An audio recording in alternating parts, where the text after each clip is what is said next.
कोई भी बीमारी है या कोई भी मेडिकेशन है ड्यूरिंग प्रेगनेंसी आप जब ले रहे होते हैं तो डेफिनेटली उसका बच्चे पे असर होता है। कहते हैं बच्चे ने न्यूट्रिशन कहाँ से लेनी होती है, वो माँ के अब हम आयरन दे रहे होते हैं, ये सारी चीजें दे रहे होते हैं, तो वो थ्रू मदर ब्लड जो है वो सर्कुलेट करके बच्चे की तरफ जा होती हैं सारी। जैसे मदर को कुछ मदर्स को या तो क्रोनिक डायबिटीज होती है या प्रेगनेंसी में डायबिटीज हो जाती है, तो अब उसके जो इंसुलिन लेवल्स हैं और उनका जो शुगर लेवल है वो बच्चे को अफेक्ट करता है। बहुत मोटे मोटे बच्चे होते हैं, गुड साइज होते हैं, वो क्यों गुड साइज हो रहे होते हैं? अच्छा डॉक्टर साहब, एक सवाल अभी मेरे जहन में भी आया कि बहुत सी खवातीन ऐसी होती हैं कि चले अगर पहली डिलीवरी पे वो नॉर्मल थी, ठीक सेहतमंद थी, दूसरी पे तीसरी पे उनको कोई प्रॉब्लम जैसे यरकान हो जाता है, खवातीन को टीबी हो जाती है या ऐसी कोई बीमारी जिसका असर बच्चे पे भी हो सकता है।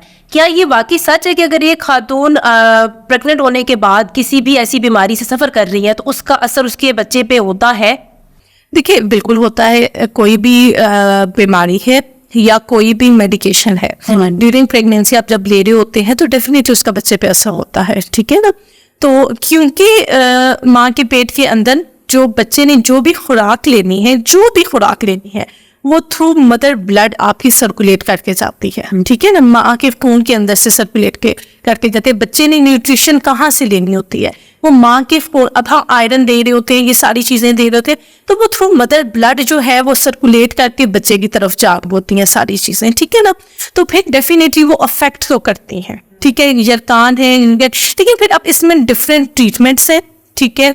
कुछ ये होती हैं कि जो ही बच्चे को हम डिलीवर कर रहे होते हैं तो उसके फौरन बाद अब जैसे हेपेटाइटिस है, ठीक है ना, अब इसकी कुछ वैक्सीनेशन होती है जो हम लोगों ने बच्चे को लगानी होती है, ठीक है ना, सून आफ्टर डिलीवरी। तो वो फिर हम लोग उसको डिलीवर करके जो भी वैक्सीनेशन सेंटर्स होते हैं या पीडियाट्रिशियन, मोस्ट इंपॉर्टेंट हम पीडियाट्रिशियन के पास भेज देते हैं।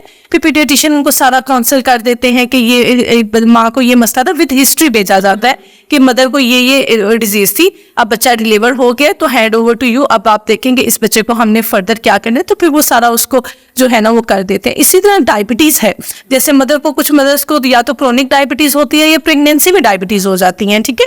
तो अब उसके जो इंसुलिन लेवल्स हैं और उनका जो शुगर लेवल है वो बच्चे को अफेक्ट करता है।